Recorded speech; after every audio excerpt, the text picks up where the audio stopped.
TPN, welcome back to the Pilot Network podcast. I'm Matt, co-host of the show.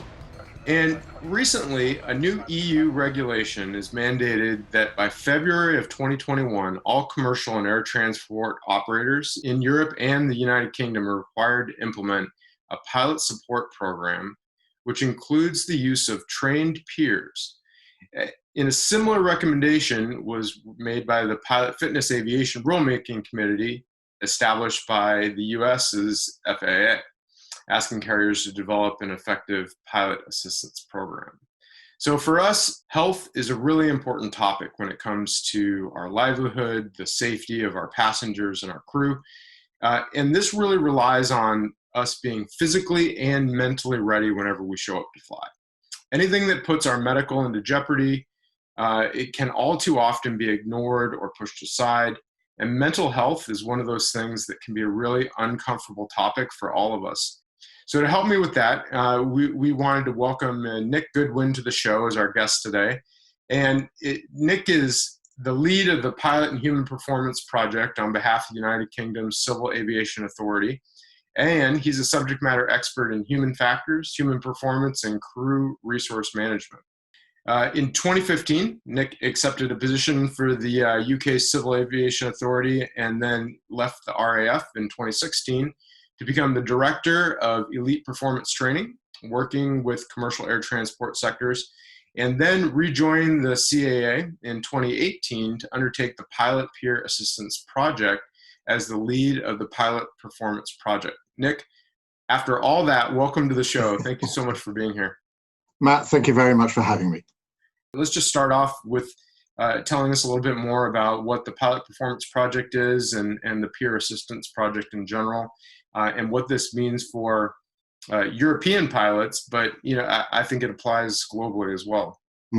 I would agree. So really, I'd like to focus on as you mentioned, Matt, the European regulation that is called support programs, which is really focusing down on the whole health and well-being of commercial air transport pilots, flight crew. And really, I believe it also looks beyond that to all safety critical personnel employed around flight air operations. So I would include air traffic controllers, engineers, cabin crew, importantly as well. The regulation focuses on commercial air transport pilots. And the essence of it is to ensure that those of us who work in that sector are the best that we can be when we turn up to do that safety critical job. And probably to be aware that as an industry, maybe it's a conversation that's really relevant now. And in Europe, we experienced one or two incidents that led us to start to focus on whole health and well-being, and particularly on perhaps sort of mental health as well as our physical health. And I think we would all be very minded that in the current pandemic, it has been, I think, particularly relevant that we need to be very aware of how we are and making sure that we are the best we can be when we are doing that job that we do. Absolutely. So you mentioned some incidents that have highlighted the need to discuss mental health for pilots and those sorts of things. And without getting into the details, in your experience, what have you found amongst working with pilots, both military and commercial, that really makes it difficult for them to discuss this and handle it, and what resources are out there for them? Obviously this program, I think, is designed to combat that difficulty, but can you talk a little bit about what you've seen as the way pilots generally handle this on their own or don't, and then what are some ways that we would wish that they would approach it? Matt, I think that in general, I think there's a perception out that pilots are a wonderful breed of people. They have a unique skill set. They are very resilient people in general. They're great problem solvers. And, you know, they work in a really challenging environment. I'm not sure there are many other working environments that are such a unique blend of the physical, the psychological, the physiological to actually do the job effectively. Uh, and I think many people's perception of pilots in that respect is that they're, you know, very used to working in a very high workload environment, you know, that they just have this unique ability to be calm and present under immense pressure to make the right decisions, the right calls at the right times. And we have, you know, fantastic evidence of that in our past. But the reality is also that pilots are human like everybody else. And like everybody else, you know, we can be influenced by those interferences in life, those external and sometimes internal voices that mean that sometimes you can find yourself distracted, or possibly even just not working at your best because there are just life events that are interfering with your ability to focus on the job in hand. And I think there was an opportunity in Europe some years ago, in about 2015, that enabled EASA, the European Aviation Safety Agency, supported very strongly by the UK Civil Aviation Authority, to be able to look at the context of mental health of pilots to ensure that, that actually there are supports available, you know, if there is that temporary degradation in one's own ability and capacity to do the job well, and to know where you could get support to help you to get back to the best you could be. And really that was the genesis that enabled and then actioned the regulation that the EU produced in 2018. Moving on a little bit from your first question, the second question is what's out there available. I think we've learned lessons from around the world, and indeed I think the United States were quite forward-leaning in this with their programs around peer support and support programs, that actually there's more we could do.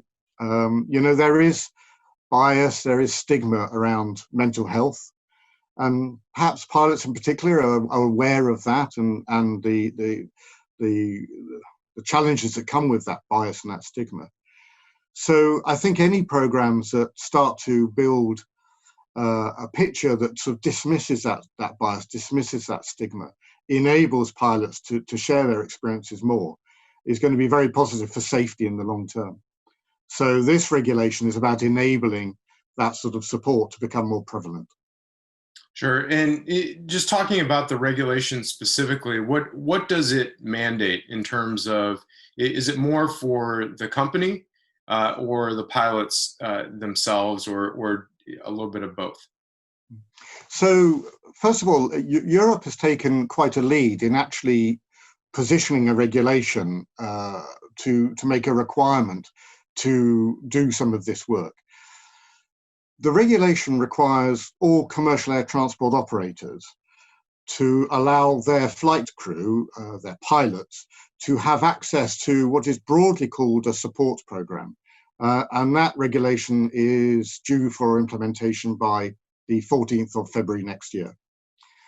Support programs are, in a way, to break it down into a fairly sort of simple way of explaining this. Support programs is about ensuring that operators put in place. So it is the responsibility of commercial air transport operators to ensure that their pilots have access to these support programs.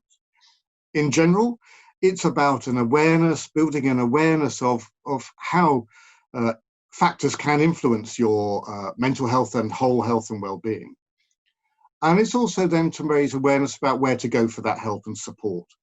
That could be broadly through employment programs, well-being programs, other support networks. But what I think is really exciting about this particular regulation is the use of pilot peers. That would be something that certainly airlines in the US will be very familiar with through a number of programs that run there. But I think it's something that we will learn to embrace very closely in Europe and in the UK. The idea of having pilots trained to become peers, where other pilots who perhaps feel they want that support can go to in that first instance, that early referral, if you like, where they recognize that there's something not quite right in the way that they're acting and behaving and being to be doing their job. Sure, that makes sense. So, in your experience, or from your perspective, as a someone who's really paid attention and focused on this topic, what are some indicators that any pilot can do as they're preparing to show up for a flight, and they're kind of, I think we all are trained early on to take some self reflection and just take a quick look at how we feel that day. Most of the time we focus on the physical aspect, or how much sleep we got or how tired we are. Fatigue management is definitely a topic that is often talked about. Um, but what are some early warning signs, or some things that we should be looking out for on the emotional, the mental health spectrum as well? So you're absolutely right. I mean, pilots, do the job that they do because, first of all, they've shown that they have those great skills and behaviors, and they have the aptitude to withstand the stresses and strains of the job that we do. But as I said earlier on, we are human after all. Um, Perhaps I'll give you an analogy that people may recognize. You're the long haul pilot who's about to go away for 4 or 5 days down route somewhere. You're having breakfast in the morning. You have a row with the kids because the kids haven't done their homework correctly or whatever it may be. Um, you're slightly distracted because a bill's come through you weren't expecting. You look into the corner and you see that your lovely little puppy's having a little wee on your flight bag. And you realize you're a bit late. You're just about to go out the door. The washing machine explodes, and your partner in life turns around to you and goes, "And where are you going for the next 5 days?" When you report to work that day, it's quite likely that just being human means you're distracted. Your mind's thinking about how you can support your family, solutionize, as I said earlier on about, pilots love to have solutions. But just maybe that's a scenario where sometimes life is starting to build up, and you recognize you get on the flight deck, and maybe actually sometimes the release is just closing that door, being with your first officer or whatever, and just going, "Wow, what a day I've had so far," and just sharing, just the challenges of life. Perhaps to be more serious, so I brush on some of the challenges there, but it is in the experience of pilot support programs, so often it is those day-to-day stresses and strains that in themselves we deal with one-on-one, but over a period of time can just build up, and can build up in the subconscious. So you think you could cope, you think you can handle with all of those individual challenges, but maybe people around you, your friends, your family, your peers, may notice that you're not quite the guy or girl or the person that you normally be. You might be just a little bit quieter, maybe a bit more irascible. It may be a little bit more difficult to get your focus when you want to. And I think some of those are the signs, that we might all recognize in ourselves, and we've seen in other people, that just say, maybe that's when we want to reach out and have that support in those sort of consequences, those sort of circumstances. Sure, and that makes sense. And I kind of, in my mind, I think of it a little bit like identifying your hypoxia symptoms. Maybe you get a little euphoria, a little tingling in your fingertips, but maybe as life stressors, maybe it's interpersonal issues with your spouse, your significant other, or your kids. Maybe it's financial. There's an entire spectrum of stressors that we are, as pilots, very good at compartmentalizing. The task at hand is what we're focusing on. But like you said, I think that has the tendency to add up. Those additive factors, as we like to talk about, can that coupled with physiological and fatigue management and increased automation in the cockpit, they're all things that kind of paint a picture that on a good weather day, or when a flight is completely normal, may not be a problem. But what we really need to focus on is that day where the weather is terrible, you're doing an unexpected divert, or you're God forbid, you're dealing with some sort of in-flight emergency, or a passenger problem of some sort. So that's always like I know for me, compartmentalization is the first kind of tool in my bag that I go to. But sometimes it's just good to work through some of that with someone. And, I think a lot of the stigma is, I don't want to go to a psychologist or therapist of some sort. And can you speak to a little bit of why you think that the peer support aspect of this program is so important?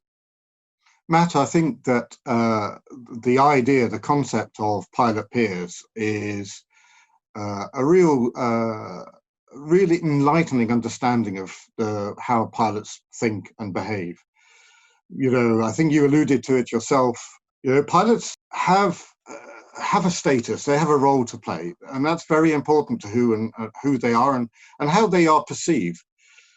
And sometimes that can be a barrier to actually sharing about the more difficult things that are going on for somebody. And the evidence is that pilots in general are often reluctant to talk about anything other than what maybe seemed appropriate on the outside to actually really anybody. Kind of the challenge was that we explored in Europe when formulating this regulation was the idea, well, if pilots don't talk to perhaps their AME, their doctor, they may not talk to a psychiatrist, a psychologist in the first instances about these challenges that may be developing within themselves. They may not even be talking with their partners at home. Who do they talk to? And really the answer was, and the evidence is, that pilots will talk to each other.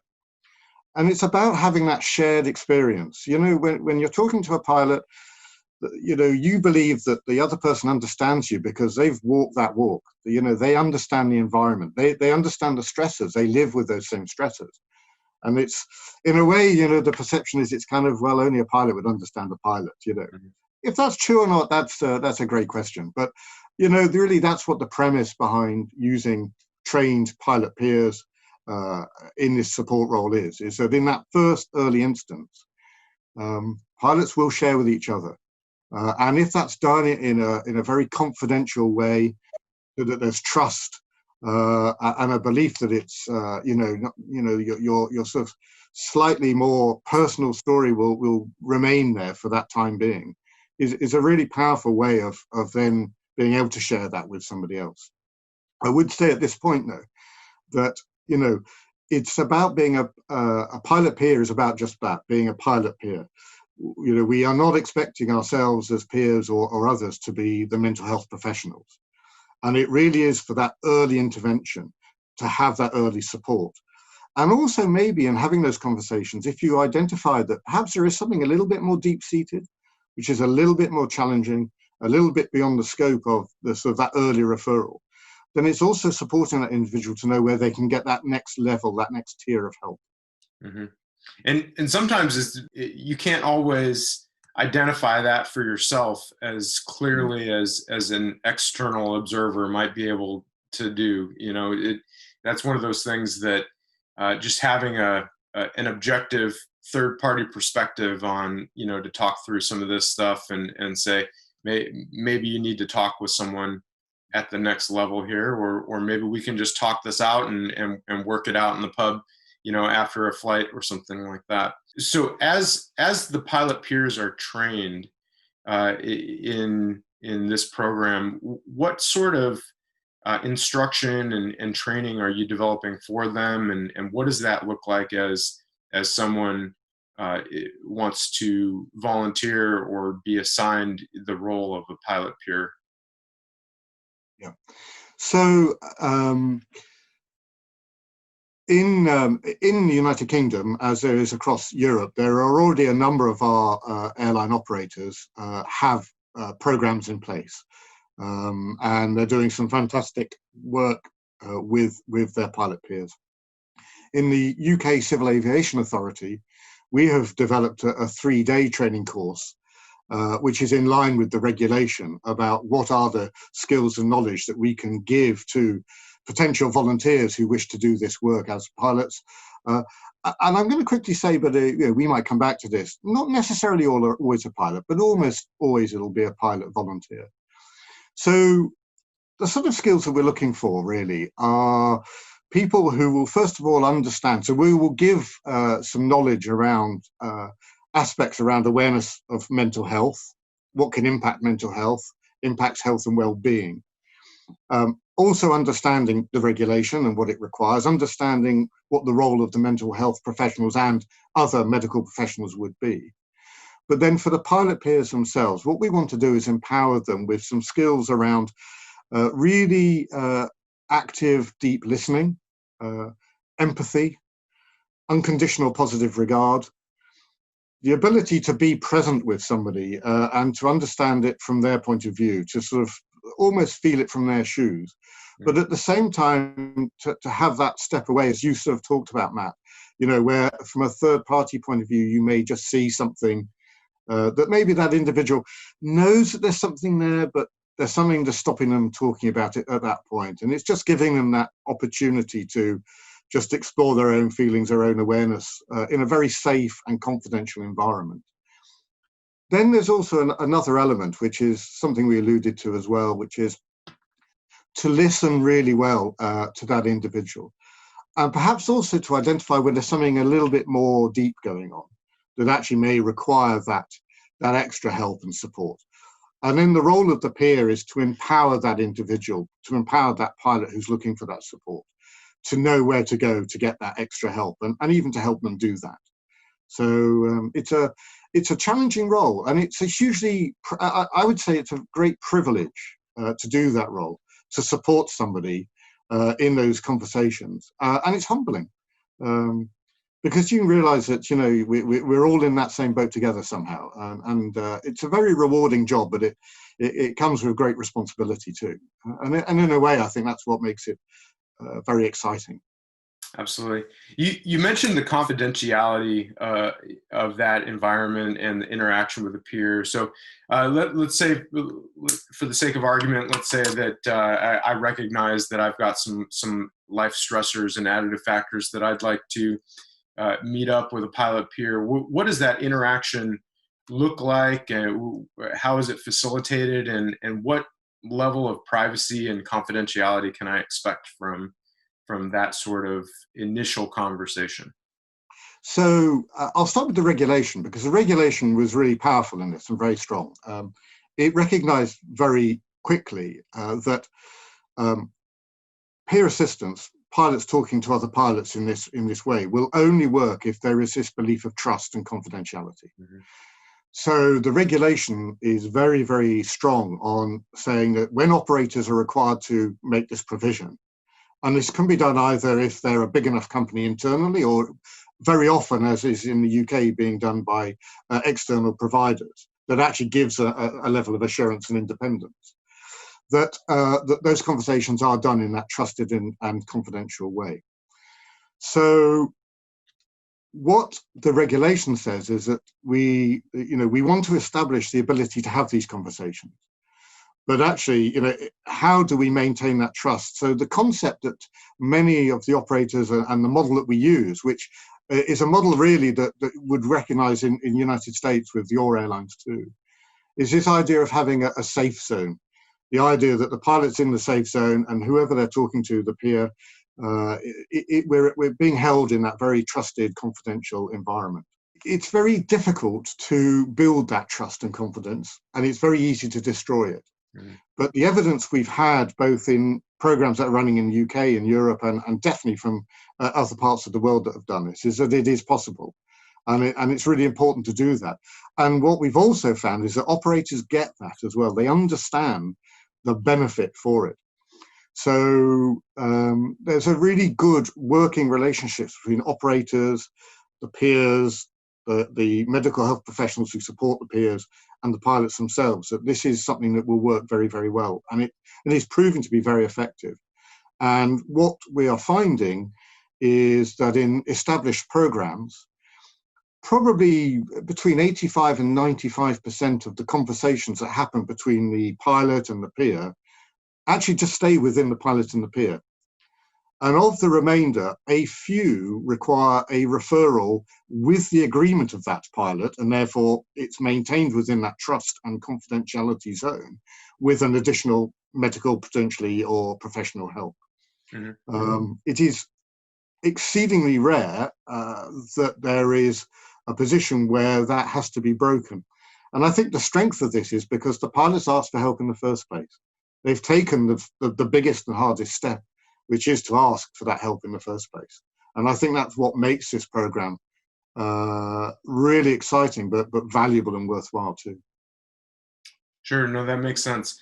And is there anything punitive or any risk to the pilot in taking that first step and talking with a peer? Is there anything that could put their career at jeopardy, or is that something that they need to be very cautious about, or is it something that, especially for the EU regulation? I mean, you said privacy is built into that, but and you're absolutely right.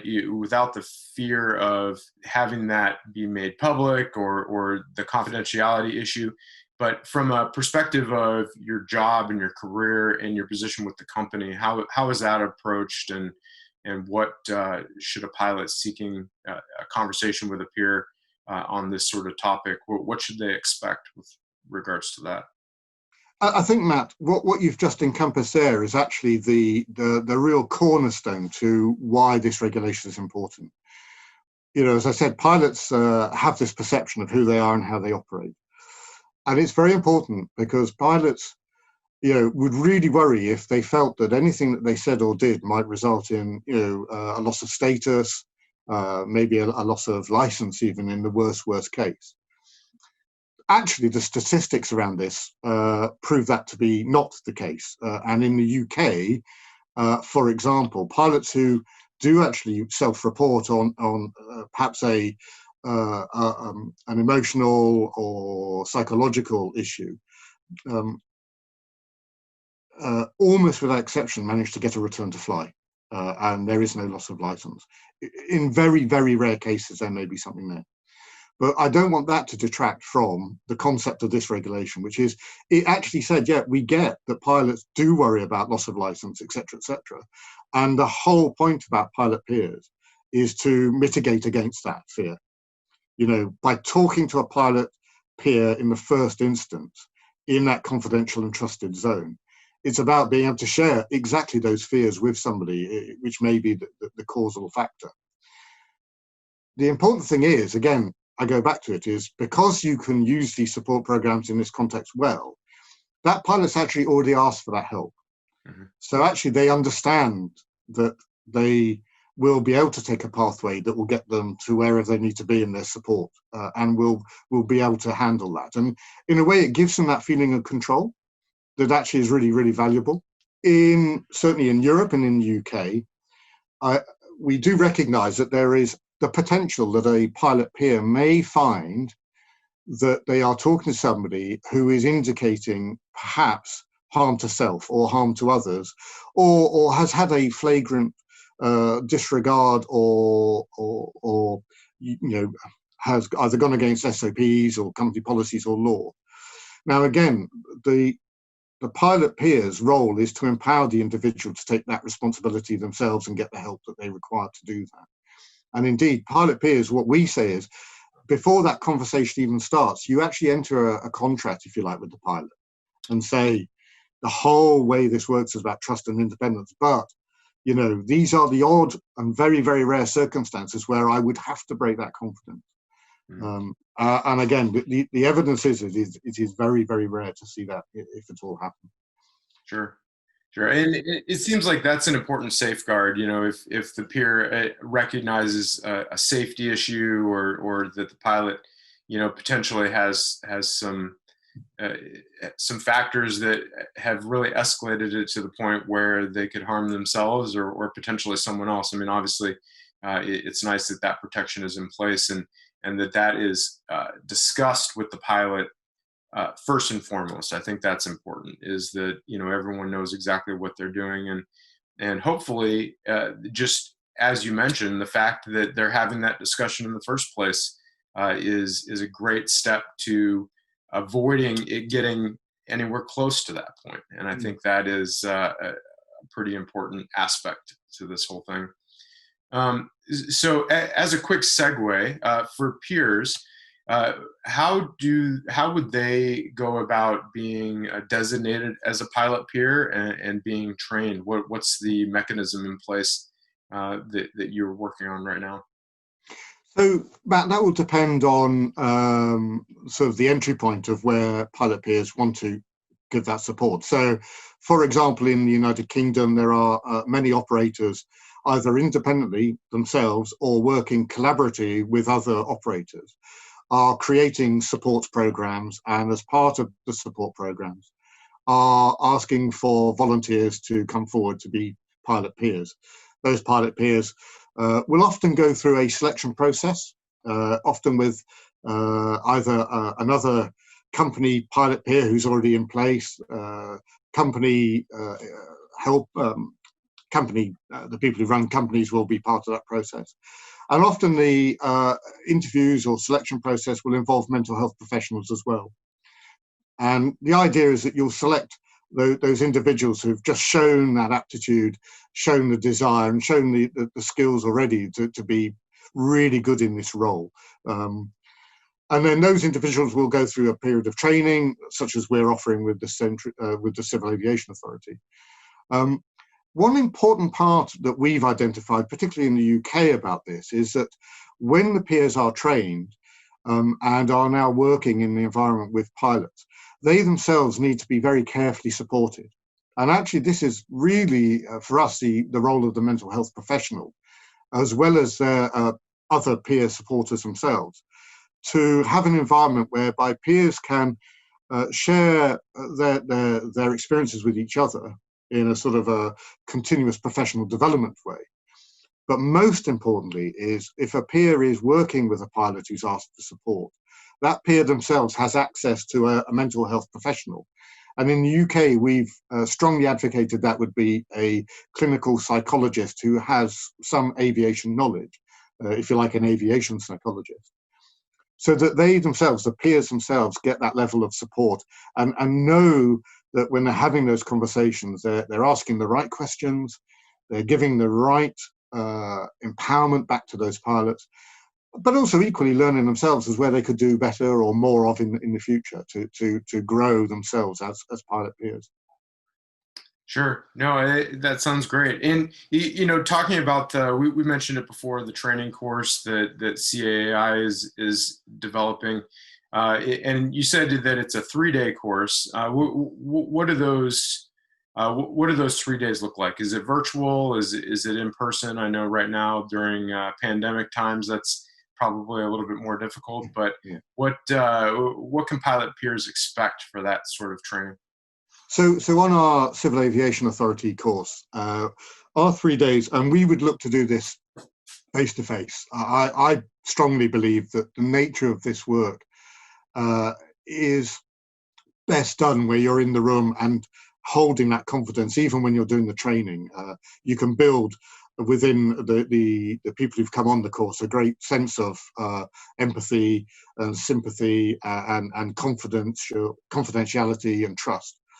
And because you're talking about very complex and difficult subjects at times, it's good to do that face to face.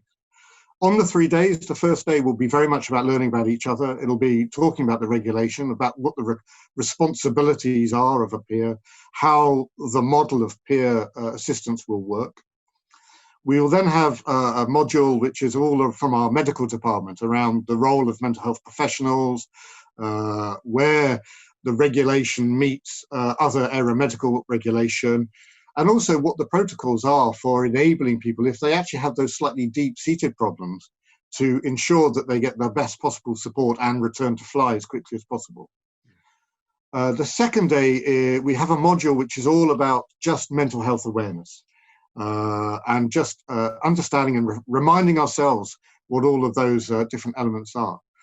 And then what we'll do is we'll move into developing the skill sets around active and deep listening, around empathy, around resilience, and around having conversations and building trust, rapport, and all of the things that will bring to the table the great skills of a pilot peer.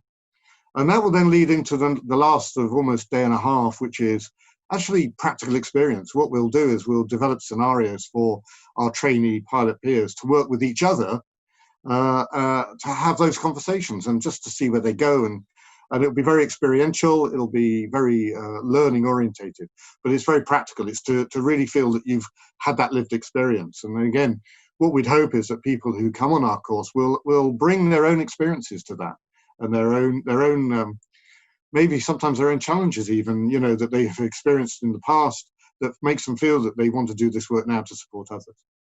Sure. And I know the EU is obviously leading the charge with this sort of thing, and the US and other North American airlines have not quite moved into that step. There's some informal company-based programs and various things for drug and alcohol addiction and various other things like that. And I know mental health and well-being in general is spoken about and oftentimes covered with health insurance in various manners.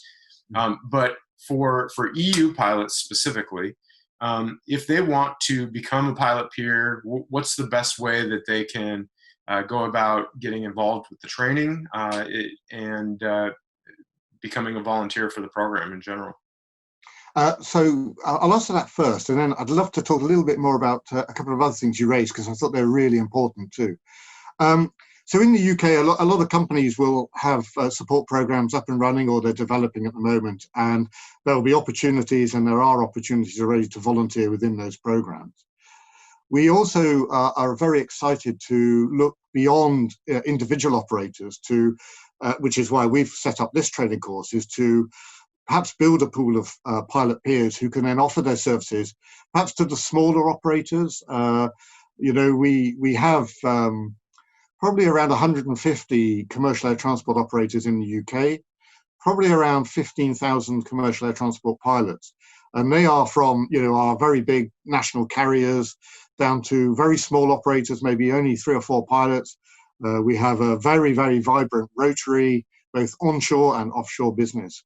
And we want to be able to make sure that there is the opportunity for people to come and train as a peer and then offer themselves back within company programs, going through whatever selection process they may offer. So we'd like to think that there'll be a number of opportunities for people to come and explore that, and they can clearly come to us through our website and look at our courses. I think you mentioned something there which is really important, and I'd actually, if I may, say that whilst we're leading in Europe with regulation, I personally, and we in Europe, have learned so much from America and Australia and others who've had pilot support programs running for way, way longer and have done such great work. And I think you raised an interesting point, because one of the learns from America that I took up from some of the research I did was that there is often a bit of a focus around things such as substance addiction or overuse or abuse even. And we would be very minded of that in the UK and Europe as well. But I would like to say, and I would say actually in that is, as in the United States, we have a lot of really good engagement and support from our pilot union representative organizations as well, who do great work in this area too. I think it's important to recognize things such as drug and alcohol addiction, and we would never wish to see that in commercial air transport operations, but we are realistic, it can happen. And so again, whilst pilot peer support programs and the broader support programs are very much about awareness about those more important issues and where to get help for them, what we'd say to a pilot peer, though, is if they felt that they were engaged with somebody, a pilot, and recognize that there may be some underlying addiction issues or substance abuse, that's almost a very important call to get the mental health professionals and the medical professionals engaged much quicker, because they are the best people to support those people at that point. Pilot peers are the catalyst, the conduit for that, but they can't really do that work themselves. So it's about knowing where to get that support and help people with those sort of issues. Sure. No, that's very important. And I know it varies from company to company, airline to airline. And like you said, especially in the US, you've got your major airlines, Part 121 operations, all the way down to your corporate and smaller flight departments that are private, maybe 1 or 2 pilots. And just having access to those resources, I think, is important. And there is a lot of discussion about that, and being able to take a look at what's available to you is great. And so I think it's important what CAA is doing in terms of codifying this with regulation and helping to destigmatize the mental health considerations. There's obviously a spectrum, and we know that exercise and sleep and eating right are all important, but just as important is keeping our mind in the game and healthy as well. So I think that that's definitely something that as Type A mission-oriented personalities, we need to really focus on, because we can only compartmentalize and ignore the problem until we can't, in which case we want to make sure that we are thinking about that well ahead of time. I really appreciate your time, Nick, and the knowledge that you've been able to share with us, and your experience here with this topic. I know it's something that at TPN we really want to help shed some light on it, and get people talking about the things that are important, whether that's increased automation in the cockpit, professional development, or mental health issues as well. Those are all important. So I'll make sure to have great links down in the show notes. And if anyone wants to get in touch with you or more information on anything we've talked about, what's the best way to do that? Matt, thank you. I would very welcome anybody to contact me. Probably the best thing is my email address at work, which is nick.goodwin, and Goodwin is spelled with a Y, at caa.co.uk. Okay, and I'll make sure to put a link to that in the show notes as well. So with that, I really appreciate everything you have brought to the table and shared with us, and we hope to have you on the show again soon, maybe after February, when the regulation has gone active, and we can kind of discuss how that is going and what's going on with that. So thank you again for taking the time to be with us today.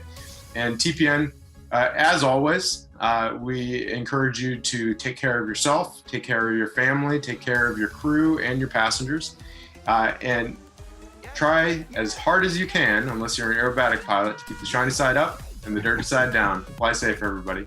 Bye.